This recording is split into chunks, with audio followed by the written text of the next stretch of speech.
Баршаңызға қайырлы күн, менің құрметті YouTube көрермендерім. Міне қараңыздар, мен барлық заттарымды осылай теркадан өткізіп дайындап қойдым.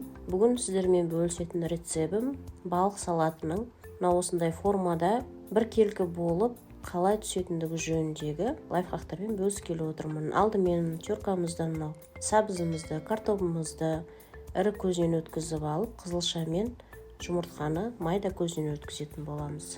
Себебі қызылша ең бетінде тұратын болғандықтан майда болған әдем болып көрінеді. Ал енді мен жай ғана осындай шпрот балығын ала салдым. Қаласаңыздар селедка балығын алсаңыздар да болады. Негізінде бұл рецепті көбінде селедка балығымен жасайды. Менде бірақ балалар ұнатпайтын болғандықтан осылай шпрот салатымен көрсететін боламын. Енді кішкене жұмыртқа мен қызылшамызды сәл ғана майонез салып осылай араластырып аламыз. Және де мынау қызылшаның теркаладан өткізгеннен кейін міндетті түрде суын алып тастайсыздар. Суын алып тасталмаса, ол шылқылдап болашақ салатымыздың формасын дұрыс ұстауына кедергі жасайтын болады. Сол үшін де кедергі жасамас үшін осылай кішкене майонезбен араластырып аламыз. Және де мына балықты формамыздан әдемі бір келкі болып түсу үшін міндетті түрде осылай майлап аламыз. Жақсылап шылқылдатып майлап алғаннан кейін барып қызылша мен жұмыртқаны осылай қасығымызбен нығыздап отырып салатын боламыз.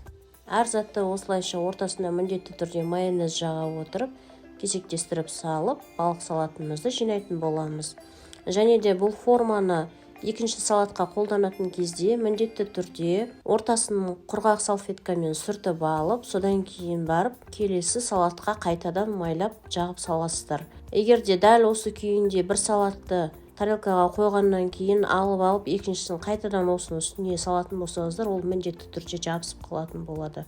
Сондықтан да мына форманы қайтадан құрғатып сүртіп, сосын барып қайтадан шылқылдатып майлап, келесі салатты саласыздар. Сол кезде формаларыңыздан бір келкі болып, әдемі болып, ешқандай жабыспай шығады салаттарыңыз. Бұл ең үлкен лайфхак.